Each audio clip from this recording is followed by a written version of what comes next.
Welcome to my show. We have a great episode for you today.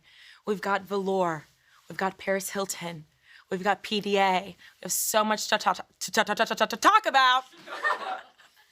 My name is Tefi. I'm your host. This is a pop culture show, meaning we're going to talk shit about celebrities for about 30 or so minutes. How does that sound? Woo! Okay. I feel like if you have mommy issues, you're going to be very triggered by this outfit. Okay. Let me see your report card. Okay, so, guys, it's November 1st. Pay your rent, and I have an announcement to make. I don't want to say it, but I guess I just have to. If I don't, I have to say it because if I don't, I won't commit, and it won't be real. So this is something I've never done before. It's something I'm going to work on. I'm going to come to work on time now. Just kidding. I can't even say it with a straight face. I have goals, but like realistic ones. I have decided I'm going to do a dry November. I'm going to do a dry November. I'm going to have a sober month.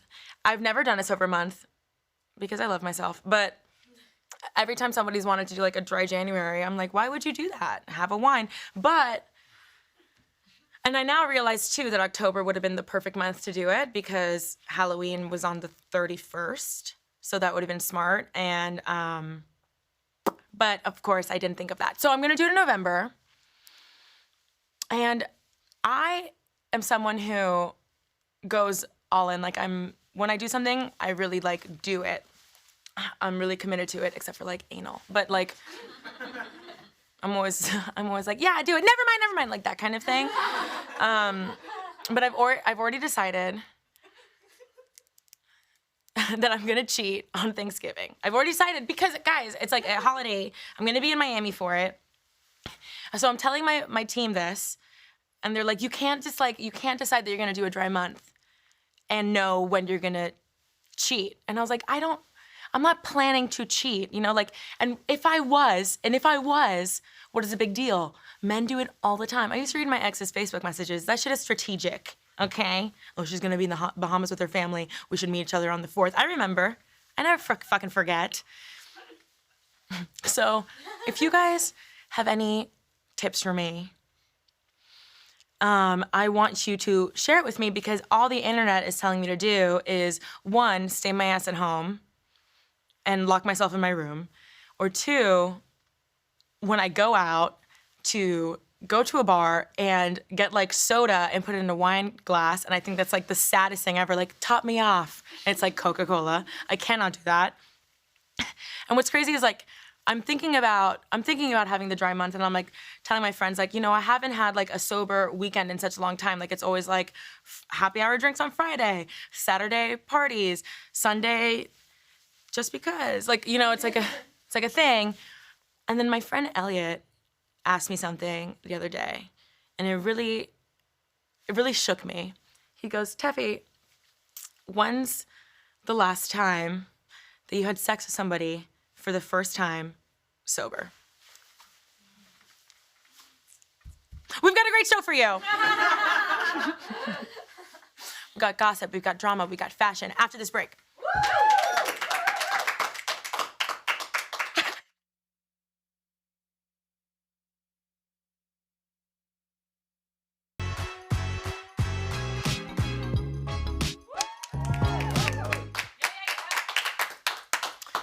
Hey guys, Paris Hilton is living my dream for many reasons, but especially this one. So Paris Hilton says that she owns over 100 Juicy Couture tracksuits. She calls it her uniform. We have a quote. Me every day. No, she's not a pirate. My everyday wear is very comfortable. I love Juicy Couture's velour tracksuits. I probably own 100 of them in every color. That's my uniform when I'm chilling at home or going to the beach, anything that doesn't involve a red carpet. When I think of the early 2000s, I think of Juicy Couture velour tracksuits. I was like, that looks like me. Small chihuahuas. God, I thought you were gonna put me on a chihuahua head. venti frappuccinos, Von Dutch hats, fat then skinny Nicole Richie addicted to Vicodin, Lindsay Lohan accusing Paris Hilton of hitting her. Like Paris did all of that except for like, okay, she didn't do the Nicole Richie addiction to Vicodin thing. But do you remember when Nicole Richie went the wrong way up an expressway, and went through the exit up, and she went the opposite way, and she was like, in her mugshot, she's like this. It was great. So Paris Hilton was the 2000s, right? She did. So I begged my mom. I used to beg my mom for a Juicy Couture velour tracksuit, right? Everybody had them, and she was like, "No, you're not gonna wear a tracksuit that says a bedazzled Juicy across the ass." I'm like, I get it. I'm 12. I don't have an ass. You're just as bad as the fucking bullies. Okay, I get it. They call me long back in the halls. I fucking understand. But wait, we have another quote. Growing up, I always had my own sense of style. I love being unique and original and coming up with my own trends. I don't remember Paris Hilton dressing very well. You know what I mean? Like with the cowboy hats and the tulle, I don't know, but she was an icon. That's hot. So I love imagining Kim Kardashian during this time, like organizing her closet, like organizing 100 velour tracksuits, like saying Roy G. Biv over to herself, like red, orange, yellow. She's like on the floor, like texting Ray J on her sidekick. Like, let's fucking videotape it. Like, what could happen? Like that kind of shit, you know? But I love Juicy so much. I actually worked for Juicy Couture for 6 months in Miami. It was the best time of my life. I spent all my money on everything Juicy. I'm talking like chokers. I'm talking like those little things that we would hang from our razors, like, you know, like the little flip phone gems. Oh, I had them all. And one time, Juicy Couture actually betrayed me. The year was 2005. I got my first Juicy Couture purse that was also velour. And I thought, I'm not gonna tell you how old I was, but I thought I was grown enough to get birth control behind my mom's back. Yeah, it doesn't end well. So I kept it in my purse. I always kept my birth control in my purse. And one day, my mom used to go on a lot of business trips. She still does, but whatever. She was like, "Can I borrow your Juicy Couture purse to travel?" I was like, "Of course you can. Just like empty out everything in my purse and just dump it on my bed." And I'm innocently like watching, I don't know, like SpongeBob in the living room because I was a fucking child. And all of a sudden I hear my mom say the scariest thing she could possibly say. She screamed my entire government name. She said, "Estefania Menez-Pessoa!" And I was like, what could I have done? Report cards aren't out, so it couldn't be that. I didn't give her my progress report. What else could it be? And I knew. I was like, fuck, she found my birth control. And I walk in, and she's shaking that little fucking packet like a maraca. She's like... And I remember telling her, like, "Look, before you say anything, you have to remember that you love me, and you would not fare well in jail for my murder." And I'm having sex. My mom isn't the only one stressed about her kids. Apparently, Pink is having a very rough time. Pink's family is ruining her tour. So sometimes I think to myself, like, oh, being a mom would be so fun, like having a little person who like loves you and looks just like you and you take care of them. And then I read these articles and I'm like, having kids or dropping everything whenever you want and just going to Italy. And I know you're thinking, Tefi, you don't have kids right now. You've never been to Italy. Mind your fucking business. But I could still go. So Pink is having a hard time being a mom, and I can't empathize. I understand on some level because I do have a cat.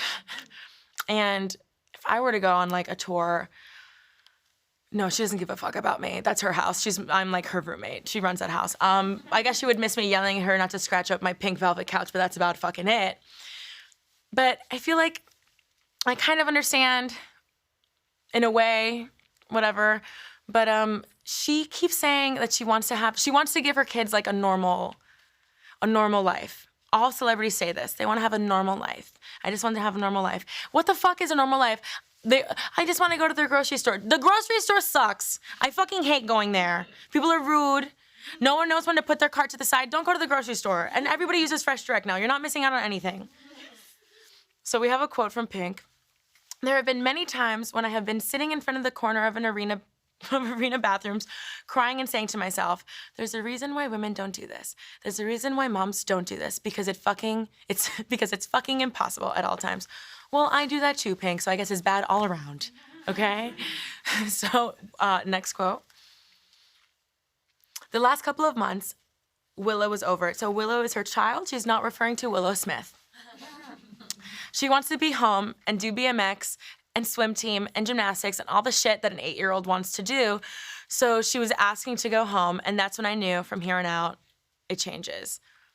So Pink is getting a lot of judgment for this because I guess as a human species, we're void of empathy now because people just want to complain about whatever. I think this is like super valid, and I think she's a wonderful mom and an inspiration to kids. Like, do you remember for some award that she won? I think it was like a Grammy, like an important award, but she won an award, and she shared that that Willow told her that she felt like she was the ugliest girl in her class and that she looked like a boy with long hair.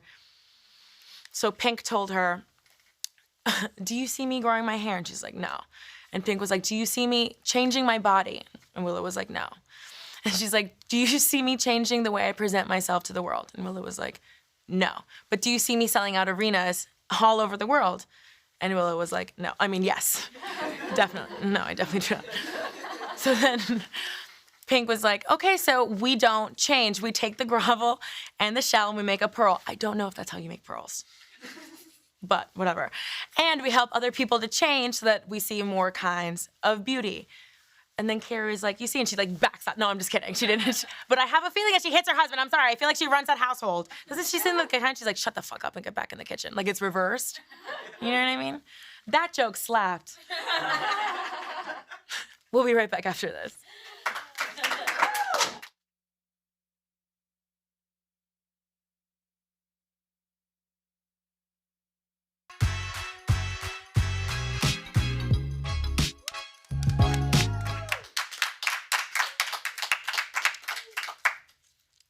Miley, Cody Simpson, and too much PDA. I refuse to only say one name like he's famous.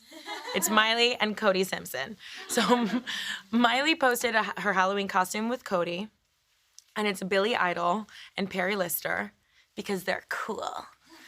Like, we get it. You were raised on rock and roll, you know? You're so rock and roll. You're so metal. Like, The Climb, The Hoedown, the Party in the USA, all iconic rock and roll Hall of Fame, right? So she shows us her costume, but she does it in 6 individual posts. Not like 6, 1, 2, 3, 4, 5, 6. Each post had many videos and pictures to it. A gallery. So in crazy, like, quick girl, I'm a divorcee now, math, that's like 25 fucking posts of Cody Simpson looking like himself in a leather fucking jacket. That's it. That was the costume, right? It's way too much in one night. Like, when I post 2 pictures on Instagram in one day, one of my captions is apologizing for it. You know what I mean? Like, I am so sorry. I'm so sorry. Please don't unfollow me. And it felt like one of those aunts that, like, they go on, like, a road trip. They're dropping their kid off at college and they have like 745 photos in an album. It's like dropping David off at SCAD, like whatever. Like, we get it, Miley, we get it. You're still sad. But let's unpack this video. Hold on 1 second. Wait! I get it. Go back. It's okay. Sorry. Holding the penis.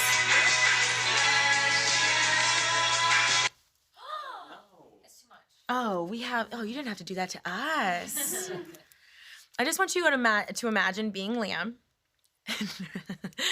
and having your ex-wife and, well, a relationship of a decade. You guys broke up 5 months ago and she's posting the most ridiculous shit on social media. I think that I would be like, oh my God, have we been kissing like that? And do I owe the public perhaps an apology? So we were all talking about this backstage, just replaying it over and over, and how, like, how do I say this? I feel like I understand why she's posting so much, because have you ever been, like, waiting to hear from a guy or like not knowing what a guy's doing, and you check the Twitter, you check the Instagram, you check the Snapchat, you check the MySpace, you check your emails, you check your beeper, all that shit, and there's like nothing. So he's like, he must be going out having a good time so much that he's not posting anything. Like Liam is so private, so she's just like posting so much, just like, I'm having fun too. Whatever you're seeing Liam doing, I'm also doing it, just in case that he doesn't see. I want you to see it 25 times in other jackets. So we came up with, we're like, this kiss is pretty bad, but it's not the worst. We have a list of the most traumatizing celebrity kisses, because why start the weekend right? You know what I'm talking about? Let's start with, let's keep it in the family. With Noah Cyrus and a little person named Lil Xan. This is the way when I would come home from high school parties and my mom would hug me hello and wanted to know if I was smoking cigarettes or not. He's like snorting her. Next we have, I can't believe this is an actual thing. I love, what a time to be alive, Madonna and Drake. I'm not your bitch, don't hang your shit on me.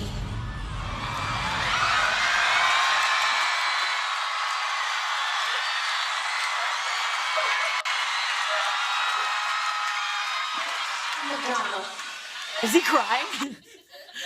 You know when a mommy bird feeds a baby bird? Next we have Sam Smith and that guy from 13 Reasons Why. I feel like this reminds me of when the three witches had Emily in the chair in Hocus Pocus and they went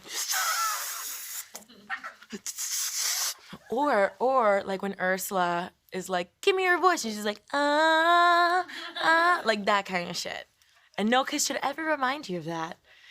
Guys, I love PDA. I love PDA. When I see people making out on the subway, I'm like this.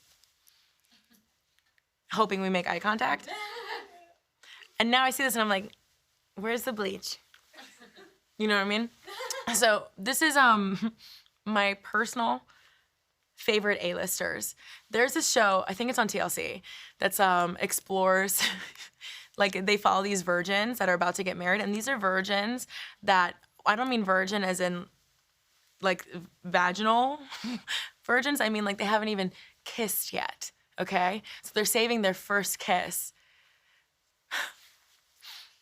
They're saving their first kiss for when they get married, and it is everything you think and more. Play it.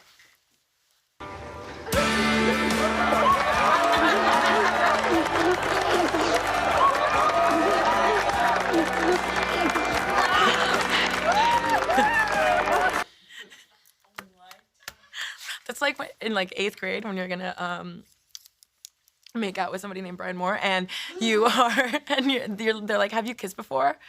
And you're like, of course I have. I've had like 1,000 boyfriends. Like, I actually have a boyfriend, but he doesn't go to this school. And like, I made out with somebody like 2 times in summer camp. So like, I've done this before. And they're like, why are you touching my teeth? I'm like, that's how you kiss, like, grow up. Okay, take a moment, go bleach your eyes. I'm gonna do the same, and I'll see you right after this break.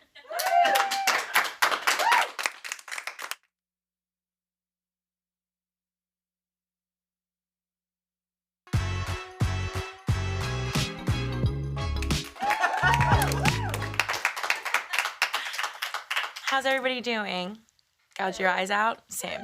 So, we've reached my favorite part of the show. It's when I get to bond with you a little bit, share some life experience with you, things I've learned, things I've picked up along the way. We call this Tefi's tip. Just the tip, right? It's never just the tip. Okay, so excuses. We've all made excuses, right? Especially when we want to leave somewhere. Have you ever been at work? Never I, because my bosses are watching. Never I. But when you want to leave somewhere and you're like, what the fuck do I say? Here's a tip. If you want to get out of doing something or going somewhere, or leaving early, make an embarrassing excuse, because everyone believes you if you make it a little self-deprecating. You know what I mean? Tefi, what are some examples? Okay, let's say that you have a concert to go to, but you have to stay at work, right? How do you get out of work? You look at your boss in the eyes, like I'm looking at Greg and Tom right now. Like, hey, sorry, I gotta go. I have really bad diarrhea right now. Or if it's a super important event, you go with the bad boys. Ready? Hey, I need to go. I can barely walk. I have a yeasty. What's the yeast infection? Don't make me say it. Or if you're, hopefully there's no children watching this show, but if you are in school still, period still works. Just say you have your period. If you're a guy, go with the diarrhea. That's what I'm gonna tell you. How does that sound? Good? Yeah. If any of you guys use that excuse, I will know. Guys, that's our show. Thanks for coming, thanks for viewing. I'll see you Monday. Same place, same time. How does that sound? Good? Good. Go. Leave. Get out of here. No, stay. Wait. Okay, go. Okay, stay.